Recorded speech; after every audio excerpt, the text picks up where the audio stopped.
अस्सलाम वालेकुम, मेरा नाम इकरा बतूल है और मैं यहाँ TU कैज़लाउटन जर्मनी से PhD कर रही हूँ। और आज 23 मार्च है, यौम पाकिस्तान है। आज के दिन करारदाद पाकिस्तान मंजूर हुई थी और आज हम सब इकट्ठे होकर इस दिन को यहाँ मना रहे हैं। जितने भी पाकिस्तानी लोग यहाँ आसपास बसते हैं वो सब यहाँ पर हैं और मेरे साथ मेरी फ्रेंड्स हैं।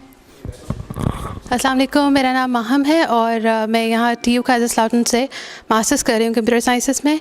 और मैं भी यहाँ पर 23 मार्च की सेलिब्रेशन के लिए आई हुई हूँ, जैसे सब लोग यहाँ पर जमा हैं।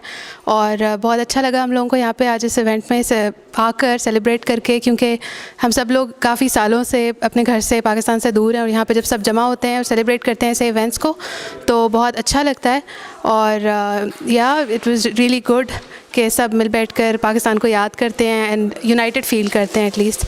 सो अस्सलाम वालेकुम, मेरा नाम ईमान अब्दुल मजीद है और मैं भी मास्टर कर रही हूँ कंप्यूटर साइंस में यहाँ TU कैज़लाउटन से। और आज जैसे आप सब जानते हैं कि 23 मार्च है, 23 मार्च की तकरीब मुनक्किद हुई है और यहाँ पे आके बहुत अच्छा लगा, क्योंकि हम सब लोग यहाँ पे पाकिस्तान डे सेलिब्रेट कर रहे हैं। अपने मुल्क से दूर रह के सेलिब्रेशन करना बहुत अच्छा लगता है। और आज के दिन हम सबको अपने से एक अहद करना चाहिए कि हम अपने मुल्क के लिए जहाँ भी होंगे जो भी हो सका ज़रूर करेंगे। और पाकिस्तान, वी लव पाकिस्तान, पाकिस्तान जिंदाबाद।